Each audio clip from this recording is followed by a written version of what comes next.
morning. It's Tuesday, April 7, 2015. This is your morning edition on I-24 News. Coming up later today, as sides sit down for a new round of Syrian peace talks in Moscow, Islamic State militants continue to ravage the Palestinian refugee town of Yarmouk. A month before UK elections, new polls show the race for the country's leadership are too close to call. And later on in the show, we look at this spring's must-see documentaries. Good morning, I'm Meredith Ross. We begin today with news from Syria. Representatives of the Syrian government and several of the war-torn country's opposition groups arrived in Moscow yesterday, where they began a second round of talks aimed at bringing an end to the conflict that has killed more than 220,000 people since early 2011. The talks are planned to focus on humanitarian issues and carry on until Thursday. But the absence of representatives of the Western-backed Syrian National Coalition, who said they would only take part in the talks, led to the departure of the Syrian President Bashar al-Assad, deeply hurt the meeting's success. Meanwhile, outside of Damascus, militants belonging to the Islamic State group continued their onslaught of the Palestinian refugee camp of Yarmouk, which has seen intense fighting since Wednesday. Up to 18,000 refugees are still trapped inside the camp, but PLO officials have said a rescue effort is being planned in coordination with the Syrian government. And joining me in studio this morning is senior Middle East analyst Ali Waqed. Thank you very much for being here. But before we get to this, let's watch a report on the latest developments in Yarmouk. A case of tragedy upon tragedy. The Yarmouk refugee camp, which over the years has become an extension of the Syrian capital of Damascus, has been overrun in recent days by Islamic State militants. The extremists who have taken over the refugee camp behead people and throw the heads in the street. We hope the Syrian government forces and the Palestinian militias could repel the extremist group as soon as possible. IS says it's now in control of 90% of the camp, which still houses over 17,000 Palestinians. Reports have noted IS has been cooperating with the al-Qaeda-affiliated Nusra Front in this battle, a group it has clashed with elsewhere. The various Palestinian factions represented in the camp have taken up arms against the common threat, but it appears they've had little success in halting the jihadist advance. IS's interest here is strategic, with the camp only 15 kilometers from central Damascus, the closest the Islamic State has been to the Assad regime's nerve center. But the regime appears intent on striking back, with state television saying the army has surrounded the camp and airstrikes and mortar shells targeting its buildings. Until the outbreak of civil war 4 years ago, Yarmouk was home to over 150,000 Palestinians. Rebel forces, including the Free Syrian Army and the Nusra Front, took control of much of the district in December 2012. It has since become a target for regime attacks. The vast majority of the camp's former inhabitants have since fled to other locations in Syria, Lebanon, and Jordan, refugees twice over. Those who remain have been under siege for years, with little humanitarian aid allowed through. It has never been as grave and desperate as it is now in Yarmouk camp. It is a place that has been besieged for 2 years, where about 18,000 people have been surviving on very minimal assistance for a long time, and now, with the fighting intensifying, their lives are in immediate danger. I think here not only that there are the 18,000 civilians, but there are 3,500 children among them. We do not side with or against any of the parties. What is happening today in the Yarmouk refugee camp is a massacre, or rather a series of massacres that impact our people in Syria. Following the IS takeover, it was announced Monday that Ahmed Majdalani, a senior PLO official, would make his way to Damascus to discuss ways to offer help to the Palestinians of Yarmouk. But whether the well-being of the camp's inhabitants is of any interest to the Assad regime remains doubtful. So, Ali, before we begin with the Yarmouk crisis, let's talk about these peace talks going on. Obviously, we know that the Syrian National Front is not, coalition, is not present. So what exactly is being accomplished here? Is this just kind of a cycle of talks at this point? It is a cycle of talks that include none of the important organizations on the ground, Meredith. You just mentioned the Syrian National Congress, and I can tell you that the Syrian National Congress is not the most important element and factor in the Syrian opposition. It is true that this is the instance, that this is the organization recognized by the world as the representative of the Syrian people, but on the ground it has a very weak impact. We are seeing that on the ground on-the-ground matchup is between the regime from one side backed by Iran and Hezbollah, and most important groups whom we saw on your report regarding the Yarmouk refugee camp. It is the Islamic State, and it is the Al-Nusra Front, and other Islamic group that have nothing to do with these talks, which means that even if these talks can reach a certain formula for reconciliation between some parts, minor part of the opposition and the regime, it won't have any impact at all on the ground. And you know, so going now to the Yarmouk crisis, what do we know? How much of the camp has the Islamic State taken? Because some reports say 60, some reports say 90. What exactly is going on? Well, I think that the Islamic State is now controlling the great majority of the refugee camp. Just only small pockets in which fractions of the PLO and Hamas are controlling is not yet invaded, is not yet taken by the Islamic State, and I think they don't have any interest for the moment to take these enclaves which Hamas and the PLOs are controlling, in order not to present themselves as enemies of the Palestinian people. But Meredith, it's not an accident that the day that these talks, even if they are not the most important in the world, will be relaunched, the Islamic State is at its closest point and deepest point to the Syrian capital, Damascus, and the regime made it very clear no threat will be over Damascus, which means that the retaliation of the regime will be very cruel if the Islamic State will try to turn Yarmouk into its backyard towards Damascus. So to hear more about it, especially from the humanitarian perspective, we're joined now via Skype by Chris Gunness, spokesman for the UN Relief and Works Agency, UNRWA, which is charged with overseeing Palestinian refugees. Thank you very much for being on the line. My pleasure. Just to mention, also joining us from Ramallah is a member of Fatah Revolutionary Council, Dimitri Diliani. Good morning to you as well. But Chris, we will begin with you. What challenges is UNRWA facing right now in getting aid and medical assistance to these refugees who were trapped? Well, we've not had access to the camp since the fighting broke out. So the first challenge we have is humanitarian access. We went to the Security Council yesterday and appealed to the powerful members of the world community, to political leaders, to religious leaders, to anyone who has influence over the parties on the ground, to bring about pressures such that we can have humanitarian access. Now, related to that challenge of access is security, because we are an unarmed humanitarian organization trying to deliver aid in a war zone, and in order for that to be successful, we need security. UNRWA has lost 14 staff members in the Syria conflict, and that's the price we pay for trying to deliver aid where there is no security. So let's hope that those members of the Security Council and other religious leaders that can bring pressures to bear can give us those two things: access and security. Absolutely. And, you know, turning to Dimitri, we understand that the PLO is trying to cooperate with the Syrian government in order to evacuate people. What's the latest on that front? Well, the high-level officials, the delegation, was yesterday present in Syria, and in the evening hours, and the goal is to basically coordinate efforts to have as much as minimal as possible civilian casualties as a result of this attack on the refugee camp. As you know, the PLO policy has been not to interfere in the interpolitics of any conflict in the surrounding region, but with ISIS terror attacks, it is a blatant attempt to really drag the Palestinians into the conflict in Syria. And some of the PLO forces, Fatah and others, are present on the ground trying to protect as much as they could, because the Yarmouk camp has been under siege for quite some time right now. And since Wednesday, 2,500 people were able to escape.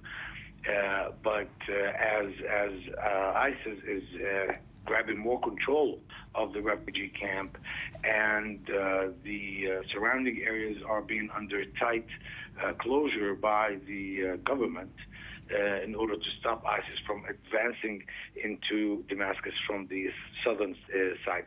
We believe that also this attack on the camp came as a preemptive move on the side of ISIS, because the regime has, the government has made a truce with opposition forces surrounding the refugee camp, right. Something that that ISIS saw as a direct threat to its presence and what they have achieved so far in creeping up closer to Damascus. So this was a preemptive attack that unfortunately the Palestinian people, Palestinian refugees, are paying, again, a price of a war that they have nothing to do with or no interest in being involved in. Right, and back to you, Chris, as we're hearing from Dimitri, it's obvious that the PLO is scrambling and trying to do as much as they can to help the situation, but who is responsible for these refugees? Is it the PLO?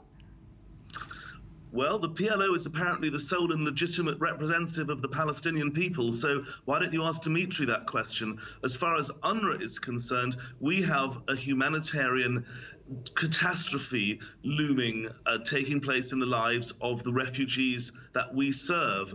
And that is why, first of all, we have been advocating publicly from the rooftops since this fighting engulfed the camp. And by the way, we were there for the people of Yarmouk in the days when they were being dragged into this war several years ago, and we have been there advocating for them since July 2013, when the almost total siege was imposed upon the camp. As Dimitri quite rightly said, the people of Yarmouk wanted nothing more than to be left neutral and immune from this conflict. They've been dragged into a conflict which they don't want to be a part of, and that is one of the many tragedies. Yarmouk was once the bustling heart of the Palestinian community in Syria, and it's now been reduced to an apocalyptic cityscape. So yes, of course, the PLO is, as the sole and legitimate representative of the Palestinian people, to some extent involved, but we as a humanitarian organization that stood shoulder to shoulder with the Palestinian refugees for over 6 decades now have stepped up to the plate. We are risking our lives on the ground to bring assistance to these people. And, you know, Dimitri, so considering Chris's response, what does that mean then for other Palestinian refugees in Lebanon, in Jordan, under the PLO's responsibility, perhaps?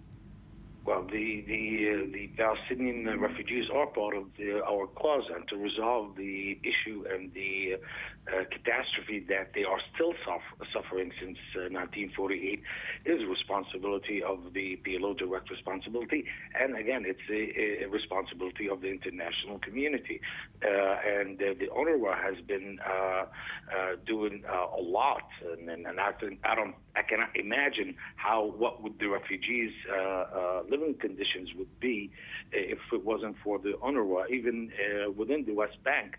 And these efforts are much appreciated, but at the same time, the UNRWA is not a political body, and it cannot provide protection all over. And you have to go back also to the history of our relations with the Syrian regime. And even in Lebanon, every political conflict, internal, whether we were part of or we were not, it seems that the refugees are the easiest target to pay a price for whatever political position one wants to achieve. And the PLO has taken the position of not taking any position of in terms of the internal conflicts in the Arab world, namely because of this reason, because our people cannot afford to keep on paying the price for political reasons. And our position, even though we had a long history of conflict with the Syrian governments, especially at the days of Hafez al-Assad, Bashar's father, but despite that, when the crisis broke out, we remained neutral. And that was our official policy, and it stays the same. But now when we are talking about saving lives, actually we cannot really talk to ISIS because there's nothing to talk about. These people do not understand words. Right. These people understand blood. So we have to turn to the government, and we also have to coordinate with the opposition.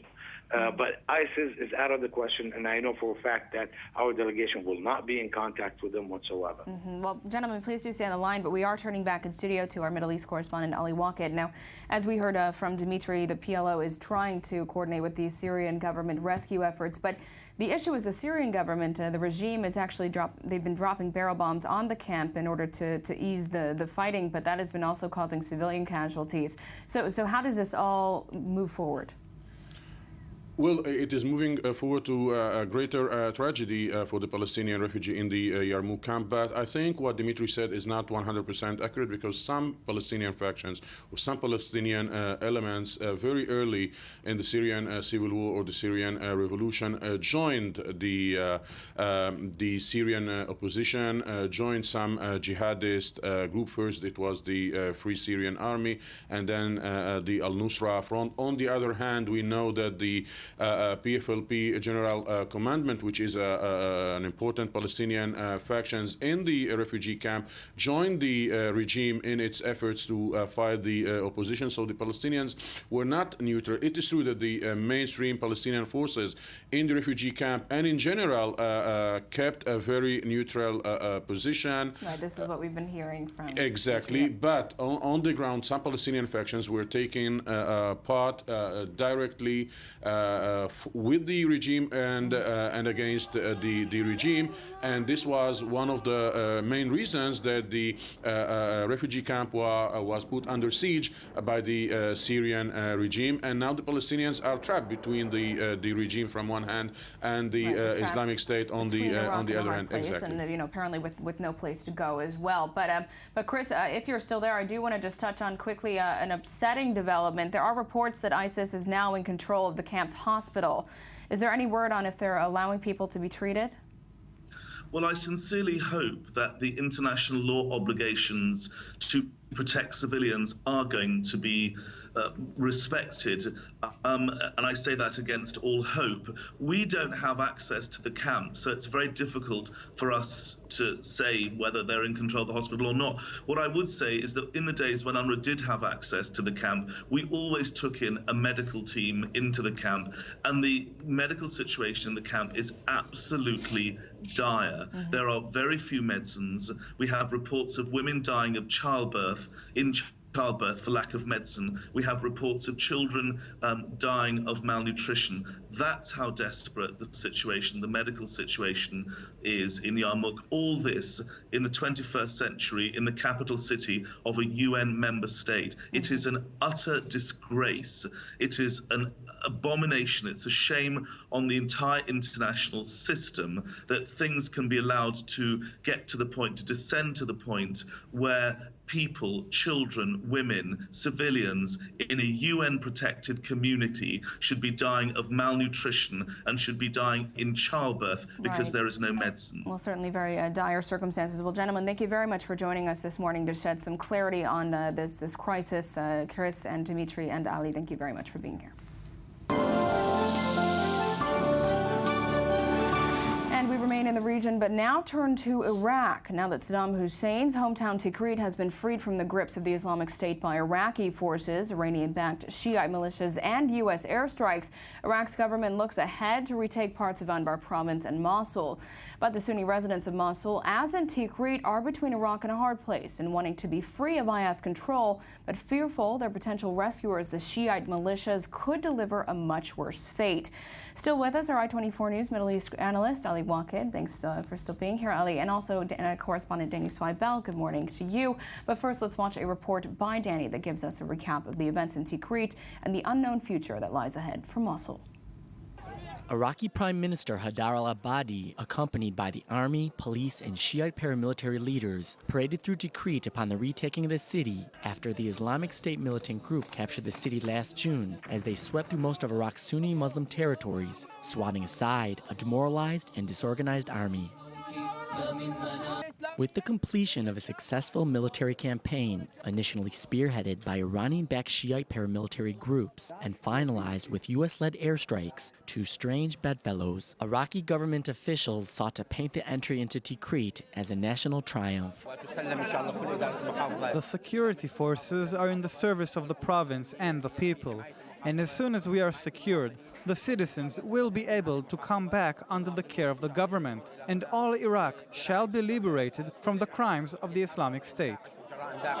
A tremendous amount of work lays ahead to free the other IS-dominated cities, with many unanswered questions. As Tikrit was on the eve of being freed, UN Secretary General Ban Ki-moon met with Prime Minister Abadi, saying he was troubled by alleged abuses by Iraqi pro-government forces and the Shiite militias against Sunni civilians. Some Sunnis of Tikrit were supportive of the Islamic State, but the many who are not simply want to return to their homes, but are fearful the Shiites might seek revenge. Are they going to be treated as enemies? Are they going to be victims of reprisal attacks, particularly for a notorious massacre that the Islamic State committed against Shiite militia forces last summer? Or are they going to return to their homes where electricity is restored and services are restored? Will the Iranian-backed militias still fight for Iraq, with the U.S. on the same side conducting airstrikes? The post-war reality and security situation in Tikrit will serve as a metaphor and a learning experience for the much larger goal of freeing Mosul, a predominantly Sunni city, from the grips of IS. In Tikrit, there were strongholds of support for the Islamic State. Whether or not the Mosulis decide to help ISIS or side with the forces that come to retake the city is going to be the character of the forces that come. Is it going to be a U.S. and Iranian effort exclusively? Are Kurdish forces going to be involved? They need to decide whether or not they fear the Islamic State more or the Shia militias backed by Iran. The United States and its allies continue to conduct airstrikes against Islamic State, who still control large swaths of Syria and Iraq. But with no plans for Western troops on the ground and IS maintaining control over Mosul, it remains to be seen what the makeup of forces will be and how this will play out in this oft-times sectarian quagmire of old. So, Danny, tell us more about these dilemmas that are facing the largely Sunni populations, because on one hand they want to be free from Islamic State control, but on the other hand these Shiite militias that are helping to free them are carrying out devastating things in these towns. We're hearing overwhelming reports of Shiite retaliation upon freeing a town like Tikrit. Actually, Ban Ki-moon spoke with Haidar al-Abadi saying this was a big problem. The Shiite have a lot of issues because last year, as we've seen, they faced a lot of brutality from the Islamic State. So upon freeing them of IS, they are actually looting some Sunni houses. Right. Some people Hundreds. That's right, and people who perhaps weren't even involved in supporting IS. Well, the Shiite militias are definitely accusing them of being in support of that, and we're hearing reports of different kidnapping, some executions, and this is happening en masse. And as the Shiite-backed, Iran-backed Shiite forces and the Iraqi government forces are going to push on into other parts of Iraq, this is a very scary situation of how you're going to free it, but not have a worse reality once IS is gone. And Ali, how are these Shiite militias getting away with this type of behavior? I mean, no one is really in control. That's the issue.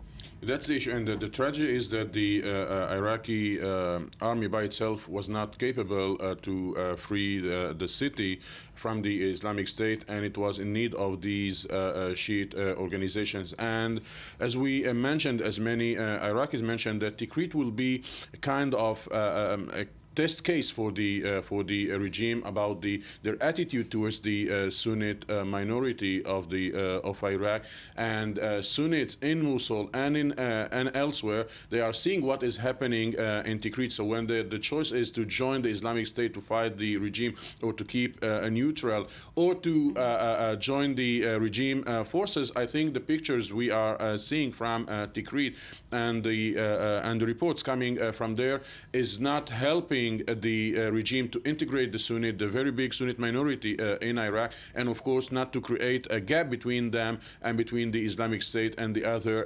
jihadist forces. Haider Abadi, when he was elected, replacing the very anti-Sunni Nouri al-Maliki, said that one of its most important missions is to reintegrate the Sunni minority to be part of the decision-making in the Iraqi system.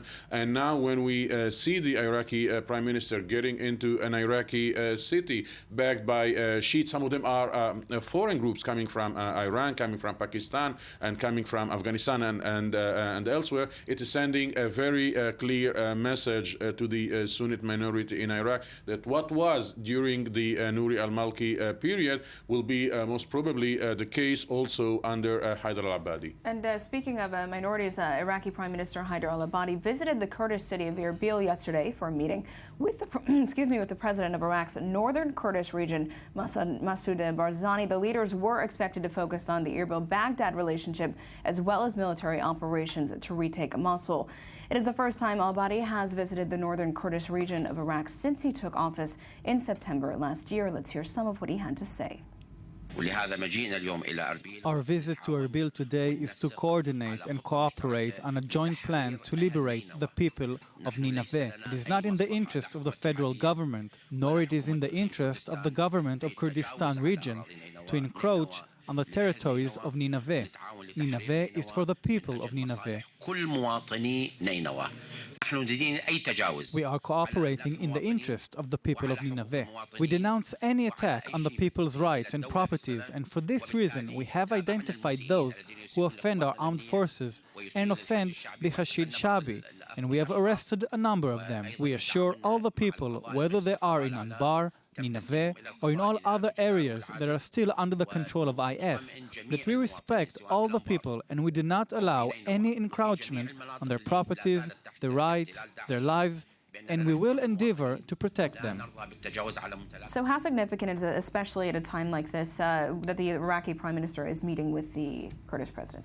It's very important that he's post the policy of his predecessor, Nouri al-Maliki, and trying to create an Iraq where everyone who fights today has a future in Iraq. It's not just having people temporary to win military battles, but actually to integrate them. So it's very important. And he has to understand that there are claims on each side, of the Sunni side and the Shiite side, as well as Kurds, of people who have been wronged and who want to face retaliation. So he has a very huge task ahead to unite and to free the country from the forces of IS. And returning to the issue of Tikrit, where we understand there was terrible looting that occurred after it was freed by Shiite militias, where we understand mass graves were uncovered?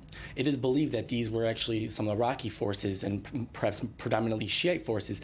So this is the reason perhaps why when they're going in, not only trying to stop IS, they're doing retaliatory acts like looting and executing because they feel they have a valid claim that they were wronged from the Sunnis to begin with. So you could see both sides. It's a very tough challenge for the current prime minister to address both concerns. And while he's doing that, he's having the Iranian support and the U.S. support him. So it's a very tough pressure cooker going on. Very complex situation. Danny, thank you very much for being with us. Ali as well. Thank you both for joining us this morning. And coming up next, we'll take a look at the UK elections that are a month away, that are just too close to call. But first, let's hear some more of this morning's headlines.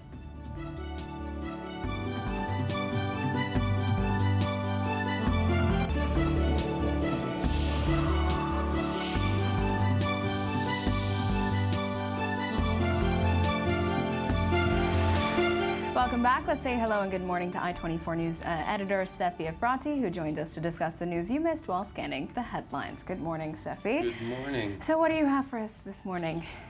Well, a quick review of some of the headlines we dealt with yesterday. Start with Kenya, whose Air Force has been bombing Somalia now, training camps for the Shabab, who claimed responsibility for the Garissa attack.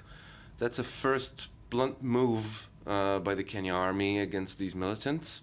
Right. I mean, did we see this sort of a move after the Westgate shopping mall massacre, for instance? We did not see airstrikes. Right. This is the first time, and it is yet to be proven if it worked. Right. And how severe were the hits. Moving on, the Indonesian courts, the Indonesian High Court rejected an appeal against 2 Australians who are up for a death sentence for smuggling heroin into Bali in 2005. They'll be up for death by firing squad. That's becoming popular lately. If you look at the state of Utah. Do we know how soon ahead of the executions they are, or is this kind of right Well, before? that's pending. That's been raising a lot of concerns in Australia and in UK-affiliated media. Moving to Italy. Okay. The Italian Coast Guard have rescued no less than 1,500 migrants next to Lampedusa. Lampedusa is the island very close to Tunisia, and it's been known as a focal point for drowning migrant boats coming from Africa, mainly driven by the Libya crisis and other crises in Africa. A lot of African migrants moving to Europe. Also Syrians, we've heard reports being Also on those Syrians, also boats. people from Gaza are making their way by sea to Europe.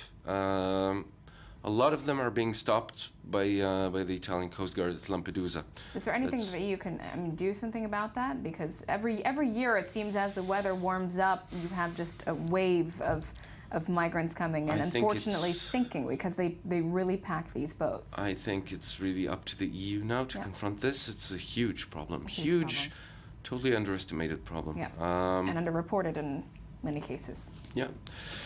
Interesting development in the Ukraine crisis. President Poroshenko, for the first time, agreed to put the question of federalization to a vote, to a referendum. That he, so far, that this is unprecedented so far. So what exactly does that mean? It means maybe the Donbass areas, the rebellious areas, can work together as part of a federation with the central Kiev government. It seems highly unlikely to people who follow the news from Ukraine. And Poroshenko himself was fiercely opposed to this idea previously. Could it possibly lead to peace talks? Could we have a bit of an optimistic note here, or is that too early to tell? Well, let's maintain optimism, even though the crisis there have been going for quite a while now, and it was a year, I believe, no solution yet. Yep. Yeah, it was a year for the taking of Donetsk by rebels yesterday. Crimea has been under Russian control for a long time now, and Ukraine has been in turmoil for much longer than a year now. Yes. So moving now to a report from a local report.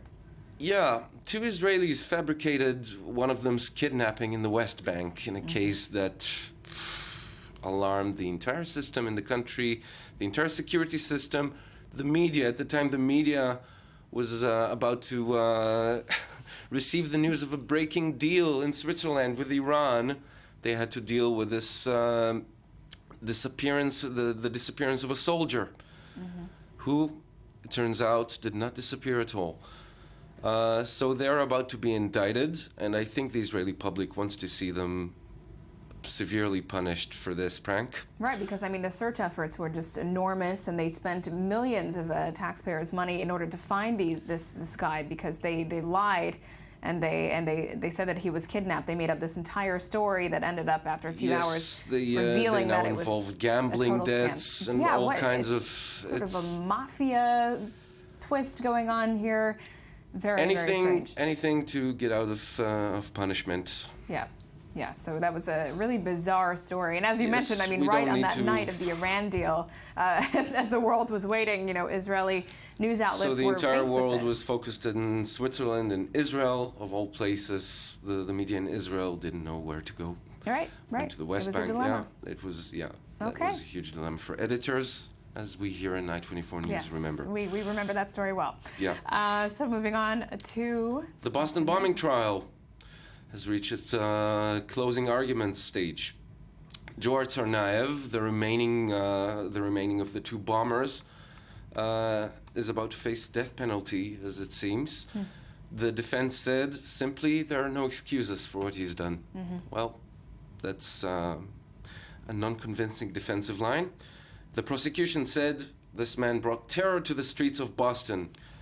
As we know, the streets of Boston were filled by civilian terror before, rather than this kind of terror. Yeah. Certainly a surprise. Now to a recurring story.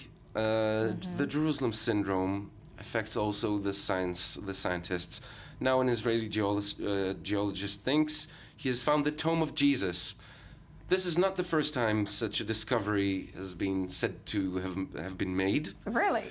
No, not the first time. Every archaeologist, every geologist, they all seem to find the tomb of Jesus, or his son Judah, as this case is. Okay, so where exactly did he find this? Well, as you know, Jerusalem, under the streets of Jerusalem, lies buried 2,000 years of history. It's enormous, yeah. Tombs, catacombs, you name it. And specifically, the tomb of Jesus has been the object of desire for any archaeologist who wishes to make his lifetime's discovery. None of them proved to be right so far. Maybe in the future. Yeah. Well, here's to hoping. Yeah. Right? Yeah. Here's a story we've been following up very closely in the I-24 News flashes. The Greek debt crisis. The finance minister, Yanis Varoufakis, a sex symbol in the making, visited Washington. He does have a lot of charisma, I will give it to him. Yes, he does. Yes, he does. He has perfect English. I do tend to like the personalities of these people, but they seem to be failing in what they promised to do. Right. He arrived in Washington, D.C. for unplanned meetings with IMF head Christine Lagarde. He again pledged Greece intends to meet all obligations to all its creditors. We're talking about something like 150 million euros. Yeah, it's enormous. That Greece owes.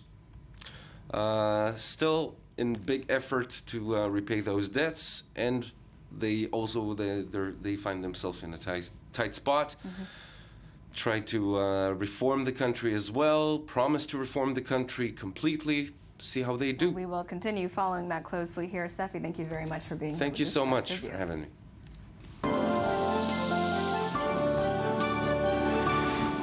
And the British general elections are exactly 1 month away, and the race for 10 Downing Street is on. For the first time in almost 4 years, incumbent Prime Minister David Cameron has seen his approval ratings edge into the positive, with 47% of those surveyed believing he is performing his job well and 46% saying the contrary. Cameron's main opponent, Labour head Ed Miliband, has received a 33% approval rating, up from 30% last month, but still 59% believe his performance as opposition head is poor. However, this poll does not indicate any possible results of this elections campaign deemed the closest in decades, and no polls thus far have been able to suggest who will win an overall majority in the 650-seat British Parliament.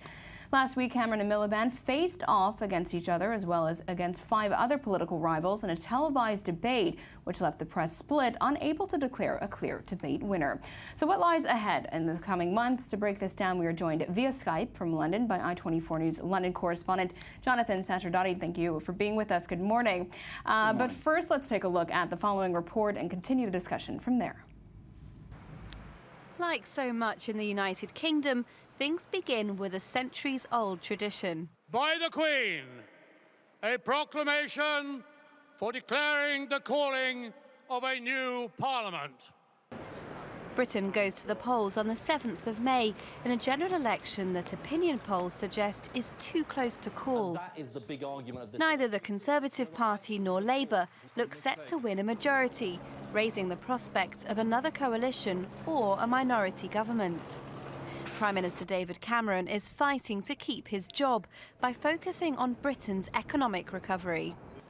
The next Prime Minister walking through that door will be me or Ed Miliband.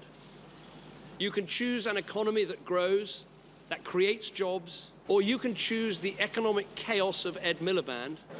Labour leader Ed Miliband has to overcome a major hurdle, convincing the public that he's Prime Minister material. But he's got a ready audience when he highlights the fallout from the government's austerity programme, the widening wealth gap and 0 hours contracts, which allow employers to vary a contract from full-time to nothing at the drop of a hat. I think this is a choice between those who think this is as good as it gets for Britain and those who think we can do a lot better than this. I don't think it's good enough that we've got 700,000 people on 0 hours contracts. Despite Britain's economic recovery, average wages have fallen. And the number of meals served at food banks has multiplied 15 times since Cameron took power 5 years ago. So if we ask people about the economy overall, and the macro economy, as it were, people are pretty positive. But at the same time, when we ask them, how do you feel yourselves, there's a very different view. So only 14% say that they feel that the increase in the national GDP is benefiting them and their families. With such a tight election, Britain's smaller parties are set to play a big role. The Liberal Democrats, the Scottish Nationalist Party and the anti-EU UK Independence Party could prop up a minority Conservative or Labour government, giving them more reason to rev up their campaign. So, Jonathan, as we learned in the Israeli elections last month, prediction polls aren't always accurate. So, turning now to the televised debate that we saw some clips of in that report, how surprising was it last week that it didn't result with a clear winner? Not that surprising at all. Some would even suggest that David Cameron's plan was that it should result that way.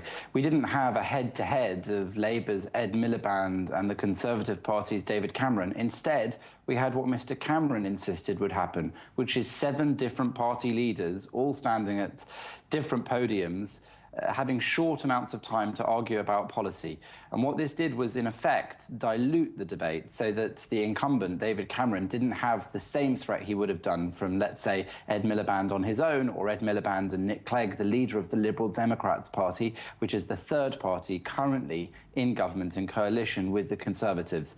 So really we saw there the emergence of these fringe parties like the UK Independence Party, which is Eurosceptic and would have a vote, a popular vote, a referendum, so that people could choose whether we leave the European Union. They're campaigning to leave the Union. David Cameron, whose party says that it will provide the British population with a vote on that issue, but they're campaigning to change the European Union deal that the UK has and then stay in the Union. And Ed Miliband, who says there'll be no vote to leave the European Union at all. And then, of course, the Scottish Nationalist parties, the Welsh Party, the Greens Party, and we saw instead basically a free-for-all with all of the different parties vying for their 5 minutes of fame during that election debate.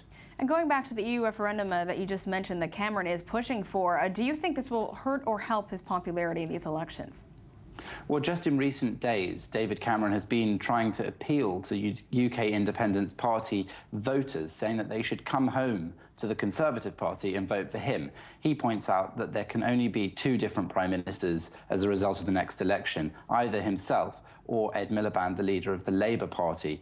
One of the things that he's hoping to attract UKIP voters on is, of course, that vote of whether or not Britain will stay in Europe. So it could be said that that is a fundamental policy which will be key to deciding who will win this election. On the other hand, most of the election debate at the moment going on is about taxation and whether or not people should be feeling better or worse off. Just today, the newspapers are full of the idea of whether or not his claim is correct, that 94% of families are better off under the tax changes that his government had made, or whether, in fact, the Labour Party is right, that most families are paying £1,100 more in tax since his government. The fact that they're arguing over these things and people don't seem to know whether they're better or worse off is, in fact, quite telling.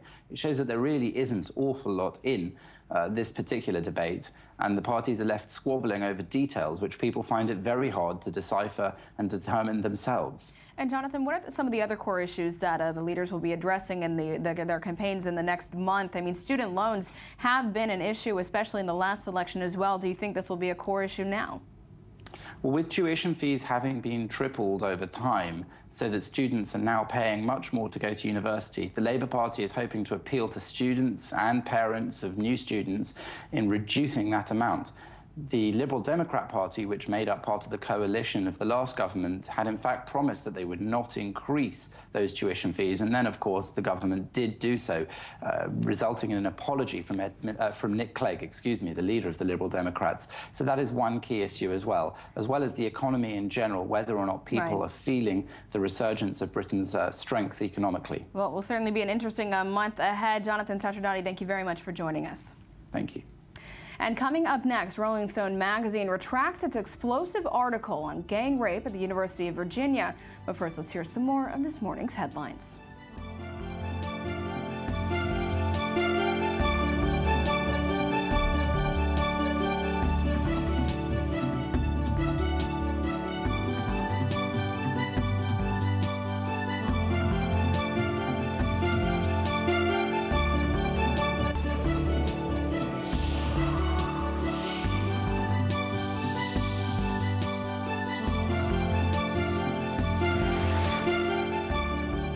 Welcome back. It's still Tuesday, April 7, 2015. This is still the morning edition. Thank you for staying with us. We're joined now in studio by YNet America's journalist Ronnie Staff. Good morning, Ronnie. Good morning. So what do you have for us from the U.S.? Okay, so we're starting with the story of the Rolling Stone. We hear about it all over. Seems like the Rolling Stone magazine retract the story that they've published last November. So let's start with a little bit of a timeline of what have happened. Yeah. Last November, Rolling Stone is publishing a story, A Rape on Campus. It centered a University of Virginia's student, horrifying account of an alleged sexual assault that happened in her freshman year.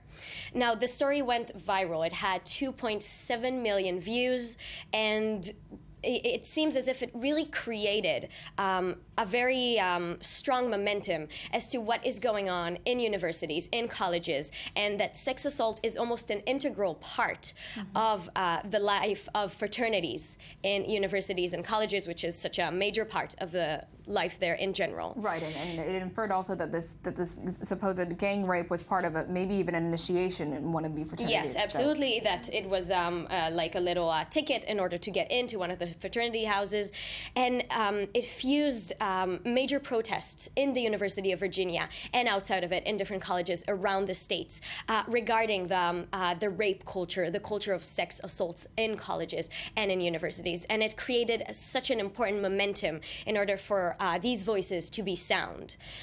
The problem started a couple of weeks later on, where different newspapers and magazines started to raise questions regarding the discrepancies in Jackie's story. Jackie is the name of the victim, as it was being mentioned. I mean, not her real name, Anonymous, it's a shortened of her real name. And they started finding discrepancies, and they started to question the story in general. Now, I think we have a little video that we can go into and see a little bit more about the story, and then we can talk about the consequences of what it created. Let's take a look. Yeah. Columbia concluded that Rolling Stone failed to engage in basic, even routine journalistic practice before publishing its story about a brutal gang rape that a student claimed she was subjected to at a UVA frat party. Overnight, Rolling Stone retracted the story, but did not fire the reporter or her editors. The piece was a bombshell, with more views online than any non-celebrity piece Rolling Stone has ever published. The local police found no evidence to back up the student's claims. There's no witnesses, no victims. Now, Columbia is giving the magazine a lesson in Journalism 101, simple things that could have prevented the fiasco, concluding the reporter and her editors failed to check even the most basic details of the story, failed to give the accused a fair opportunity to respond, and allowed their trust in one source to override the basic tenets of investigative journalism. All of the checks and balances on the story failed in this case. The scandal has tarnished the reputation of the magazine that was the home of Hunter S. Thompson, and more recently brought down the Army general commanding U.S. troops in Afghanistan. Speaking to the New York Times today, publisher Jan Wenner says the problems with the piece start at the source, accusing her of manipulating the magazine's journalism process, and appeared to lay the blame partly on her doorstep. Overnight, the UVA president issued a statement noting irresponsible journalism unjustly damaged the reputations of many innocent individuals and the University of Virginia. Okay. So this is what's going on. As you can see, the words that they're using, scandal, journalism one-on-one, it's looking as if this is really, really major, and that there was nothing in the story that is real. Now let's talk a little bit about the names. First of all, Sabrina Rubin Erdely is the writer of the story. Will Dana is her managing editor. Then they reached out to Steve Cole, the Dean of Columbia School of Journalism, and a Pulitzer Prize-winning reporter, to investigate. Now, let's talk about my problem with how the story went. I'm giving only my opinion. This is my opinion of myself being a woman, part of it. I'm biased to the stories in some ways, but I find it so uncomfortable to the way people are reacting to the story. Now, they mentioned that the police didn't find any findings regarding the assault. And I mean, in the article that Steve Cole published, it's not the full article, the one that was already out in Rolling Stone. It looks like Jackie was attacked.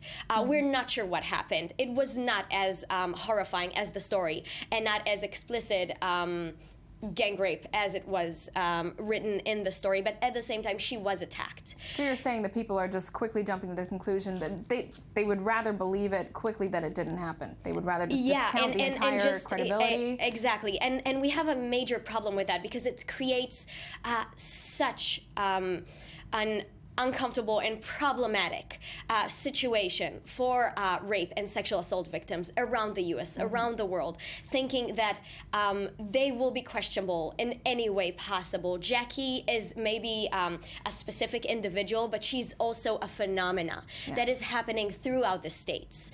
And I just have to mention, since the 1980s, hundreds of colleges have adopted procedures to manage sexual misconduct, from stalking to rape. And if universities fail to do so adequately, they could lose federal findings. Now, the University of Virginia has a budget, according to 2013, because I couldn't find anything from after that, of $2.6 billion, 154.4 million of them coming from federal funds.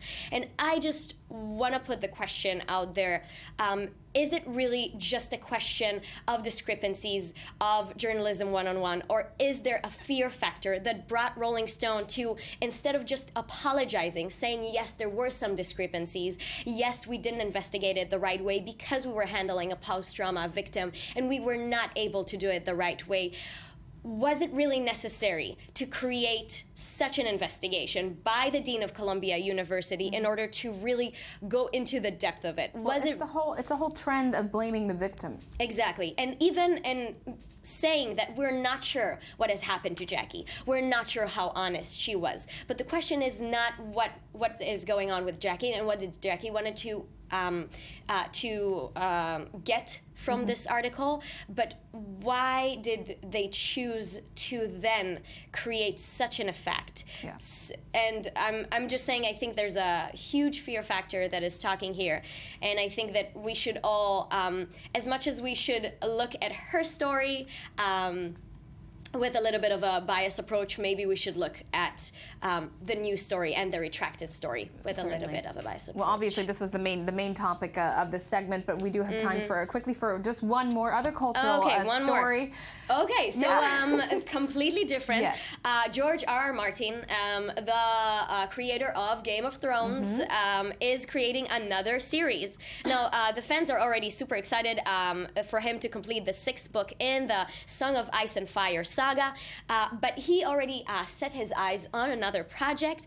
Looks like he has a new television series titled Captain Cosmos, and it's about a visionary young writer creates a science fiction series and tells stories no one else will dare to tell. I don't know, does this sound familiar in any way? Yeah, just a little bit. Just a little bit. I just feel it's a little bit close to heart. Game of Thrones is set to premiere April 12th, and he is looking forward to, he is saying that he's trying to finish up the Winds of Winter prior to season 6 arrival in 2016, and also to work out the new series. Looks like he has a lot in his hands. A lot on his plate, and certainly really exciting news for fans who want to see maybe something else besides Game of Thrones. Maybe some dragons with an author. We don't know. We don't know what's going to happen. We'll see what he has for us. Well, Ronnie, thank you very much for this morning. And now let's say hello and good morning to I-24 News correspondent Tal Heinrich, who is here to bring us our web review. Good morning, Tal. Good morning. I'm just saying, as long as he keeps the Khaleesi, I'm in. I mean, but she has to be there, and Jon Snow, maybe. Yeah, so I'm very good. Dragons. Yeah, I'm so excited about the premiere. I was going to say, I take it you're a fan, Tal. I am. Actually, there's an exhibition here at the Tel Aviv port, but I didn't go there. They brought the throne of Game of Thrones, Paris right? was sitting on it, right? You showed really? it here. Yeah, it's funny, right? Anyway, the spiral viral web review. Yeah. Let's start with Sweden, where the country has voted to keep a very, very controversial law. Yeah, I can see your face. I'm just reading that headline. Ban dancing? Bans unlicensed dancing. Yes, which means that bar owners, for example, they can get fined if people are dancing within their permit, without a license for dancing. Unauthorized dancers I mean, is there like a dancing epidemic in Sweden? I'm thinking like, what? No. It's actually, what's going on? The reasoning behind that is because dancing creates chaos. I'm quoting here, which can lead to disorder and fighting. I mean, fighting. Okay. I mean, it's so weird. How much do the Swedes drink? No, I'm kidding. I don't know. How do they dance? I'm asking. Actually, ABBA. Right? They're from. I don't think they had such vicious dancing in their video and Hates clips. of Bass, right? Yeah, I remember them dancing. Anyway, so a lot of opponents, of course, are shouting out now against this new rule. It's not a new rule; they renew it. Actually, it was before. Like, I think it was in 2012 because there was some dancing march in order to protest this. Oh, so people danced along awesome. the, I don't know, So Swedish protests with dancing is what's going on in Sweden. I'm kind of excited about it. I kind of want it to be in Israel the same way. It sounds like a really good idea. It's planned for this August. A guy called Andreas, he's a nightclub owner and he's organizing it. And he said, he has a very good point because he says, what's the definition of dancing? Once you start moving, how do you know when you've crossed the line?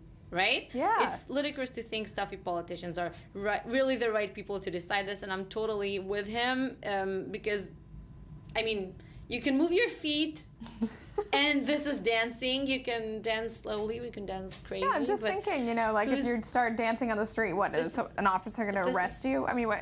Yes, I guess this is also. Yeah, or find the bar owner where you're dancing at, and then you feel bad about your dancing. So if I'm just twirling down the street, would a policeman be like, "Yo, I don't know, come with me"? Do you want to mess with a Swedish policeman? No, I don't know. So I'm just saying. Well, it sounds like only if you're around the crowd, just because don't then dance. it can But create this a is fight. just another example why politicians shouldn't, intervene in such realms, in my opinion. Yeah, in the Too social many, realm. too many. Exactly. So, Okay, and from now no good dancing. news coming from Iran, where women are now allowed to go in stadiums, sports stadiums. They can attend football matches, for example, but they're not. They don't have the permission to attend every kind of sports, not masculine sports, in which the players or the athletes wear, tights, for example. Provocative. It's provocative because it leaves very little to the imagination. Yeah, exactly. So Iranian women should not watch this, but that like wrestling, for example. But they can watch football matches now, and that's a great. Will they be news for allowed them. to sit amongst men? I mean, will this be like an with integrated... men spectators? Yes. Okay. Women and families. I mean, that's interesting. And what's also interesting is actually the timing of this new law. That is interesting. Yeah. Especially because it coincides with the nuclear agreement. talks and the celebrations going on in Tehran streets. In Saudi Arabia, for example, they still ban it. They also ban driving for women. Saudi Arabia so has the stricter women's rights. Yes, policies, and the interesting part is that I just read it, that former Iranian President Mahmoud Ahmadinejad, he tried to open up Iran's stadiums to families and women back in 2006, and he couldn't. Just, legislators, they didn't push it. Okay, so this is finally happening. Yeah. And now moving to North Korea. We're very international. In the world, interesting. so. Okay. Kim Jong-un, right? I said it right. He brings back an old tradition, like a Muammar Gaddafi-style tradition, if you remember. So he's going to have, these pleasure troupe of women, which means that they will be picked very, very carefully by advisors. And if you want to audition, I don't know where you can apply, but maybe you can find it online somewhere. I was really hoping this wasn't true when I saw this report. It is true, because it is an old disturbing. tradition. I don't want to call it a geisha, but these women, they get highly paid. First, because they don't want them to, once they pass their 20s, they're not useful anymore for these troops. So, I guess. And then they can go not out of the country, but they can reveal country secrets because they have been exposed to the inner many. Circle. Yeah. I mean, exactly. And other things as well. So they get highly paid in North Korean standards, which means $4,000 a month, which is not so good, but it's highly for Wow. Highly paid for North Korea. Well, we have time for one more quick item. And Leonardo DiCaprio, he unveils a new future island eco resort in Belize that is planning to initiate there. He bought an island along with some partner. It cost a lot of money. So convenient. I'm just gonna buy an island. And he's going to do it like eco, green, earth-friendly resort where people will get both tanned and more educated about at the least sun. he's making it eco-friendly. Exactly, the sun and the environmental friendly part of it. If you already buy an island, at least So be make it Exactly. Well, that is all the time we have. But Tal, thank you very much for being here. Roni, you as well. And coming up next, we look at the imminent removal of sanctions means for Iranian's economy. Let's hear some more of this morning's headlines.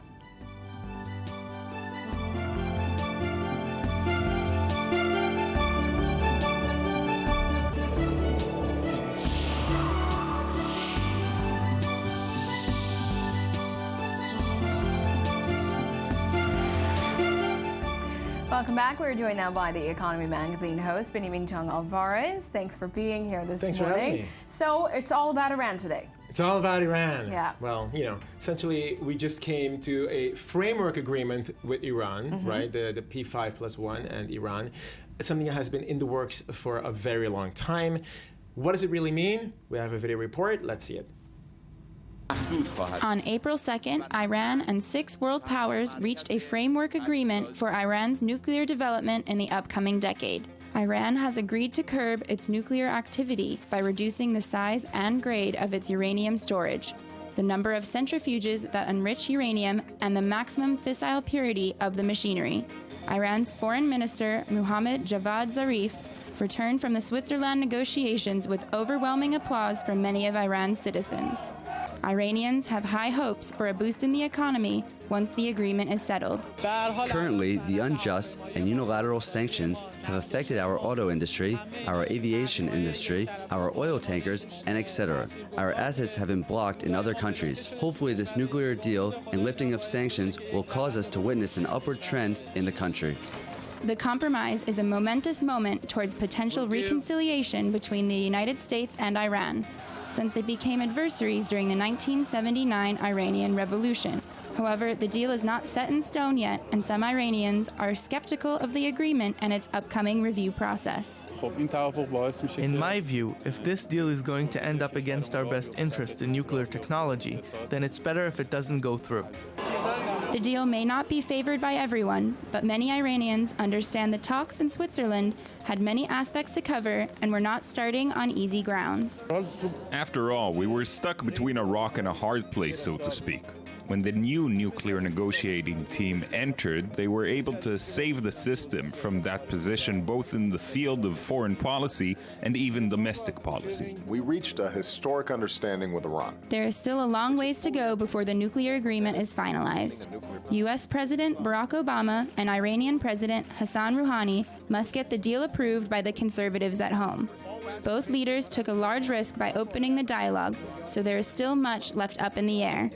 After the agreement was struck, France warned to be careful of over-optimism. Israel will not accept an agreement which allows a country that vows to annihilate us to develop nuclear weapons. While the Israeli Prime Minister, Benjamin Netanyahu, is against the agreement because of beliefs it will increase the chances for war in the Middle East. Netanyahu has traditionally had the support of U.S. Republicans who could oppose and block the agreement from the American side. The framework agreed upon must be settled by June 30th. Until then, all sanctions remain on Iran. Okay, so let's talk about the sanctions. Yes, so all sanctions remain on Iran. Okay, so essentially we're dealing with a situation where we have a framework agreement that everybody really wanted. Iran really wanted it, the P5+1 really wanted it, and so they went beyond the deadline, and now we have another deadline. What does it really mean? Right. Not so much so far. I mean, if you look at the effect of the sanctions or the lifting or suspension of the sanctions for over the next 3 months or so until the 30th of June, the short-term effect will be a psychological boost presuming that everybody, the market, really believes that this is something that's going to happen, which is not entirely clear because, Obama went back to the U.S. Republicans aren't crazy about the idea. Rouhani goes back to Iran. He has to basically defend it. We're dealing with a situation that hasn't really changed. Iran doesn't want to get rid of its nuclear program, and the Western powers don't really, want to deal with a nuclear Iran. So the short-term effect would have been a psychological boost, where you might have seen more money streaming in, because Iran basically would suddenly start importing all these Western products that it hasn't had access to. In the sort of more medium term, you would see more raw materials going into Iran, going to domestic industries. Starting this export boom, so to speak, that Rouhani has been talking about for a long time. It's part of his whole campaign. And eventually, Iran would start producing more, exporting more oil again, which truthfully, had we been dealing with a situation in the world where oil was at, $120 or $150, maybe it would have been significant, because it would have really sort of dented the really high oil price. But we already have such a low oil price. Mm-hmm. So, and beyond that, it's not entirely clear how much oil is really being exported by Iran. Some say it's only been a dent of about 700 million barrels per day. Okay, so it's not as large as many assume. Others say it is a gigantic amount, and who knows? But really, what it means is that in the short run, it's not going to have a tremendous impact on the price of oil worldwide, and it's not necessarily going to have an impact either, for Iran, because it's all going to be a very gradual change. Now, looking at domestically what's going on with Iran, we just saw in the report that Iranians clearly, and to some extent, to some of us sitting in the West, so to speak, surprisingly, support the regime.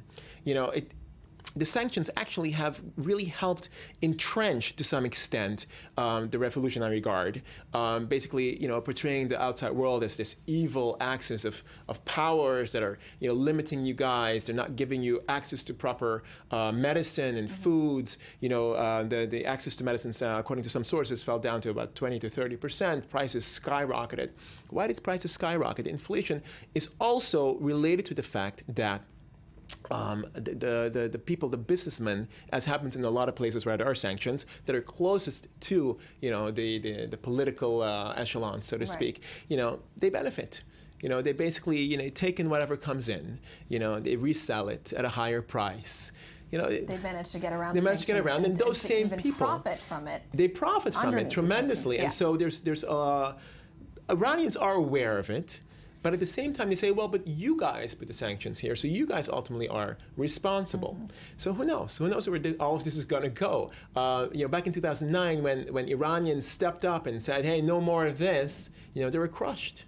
Mm-hmm. And that was under Ahmadinejad. Now we have a different ruler, Rouhani, who was supposed to be a much more open and much more for reforms. But his hands seem to be somewhat tight. He hasn't really done anything to release political prisoners. Mm-hmm. Maybe he can't. It's anyone's guess. It's really a very, very blurry sort of game of thrones, if you want. It's not entirely clear what the right decision is here. But overall, the majority of Iranians are happy the sanctions will be lifted. This is just a select few we're talking about who have managed to. If they will be lifted. All Iranians are happy if the sanctions are lifted. Well, besides those who benefit from them currently. But as I said before, those who benefit from them currently will find a way to benefit from them again. Right. They already have the money, they have the position, they're there to take advantage of whatever happens and changes. They have the mindset. So nothing's going to change for them. If anything, to take a more cynical perspective on the situation, you could say that, well, the status quo is actually good for everybody. It's good for the Western powers because, hey, there's no nuclear Iran, there's sanctions. It's good for the Revolutionary Guard, again, I'm being cynical, because it allows them to basically portray all of these outsiders as, all these foreign powers as imperialistic and mean and evil, and it allows for more of a unity, Who knows? Who knows? Well, we will see what lies ahead, especially ahead of June 30th. But thank you very much, Benjamin, for joining us with all of this about Iran. And we're now joined in studio by I-24 News culture correspondent Shachar Pell to talk about a new batch of must-see documentaries. Good morning. Hi, good morning, Meredith. Well, first I'd like to say that if we take a look back at the first quarter of 2015, it was pretty bad film-wise, from films like Chappie and Mordecai and Fast and Furious 7. Those are about it. So after Oscar season, it's pretty dry. But if we take a look at the documentary world, something really good is happening there. Let's start with The Jinx, the HBO series everyone is talking about. Let's first see the report.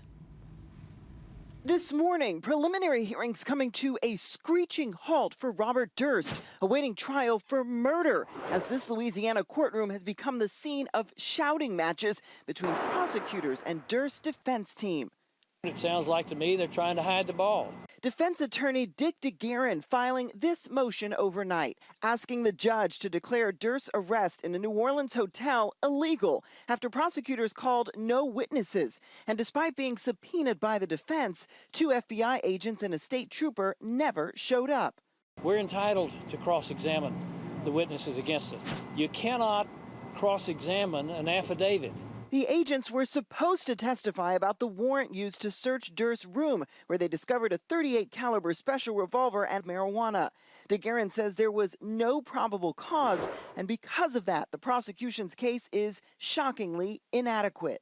There is almost no chance that a judge is going to rule that the arrest warrant was invalid. This case is almost certainly going to go to trial. The legal roadblock, a surprising turn for a case that shot to national fame with what appears to be Durst's on-mic confession at the conclusion of the HBO docudrama The Jinx. Kill them all, of course.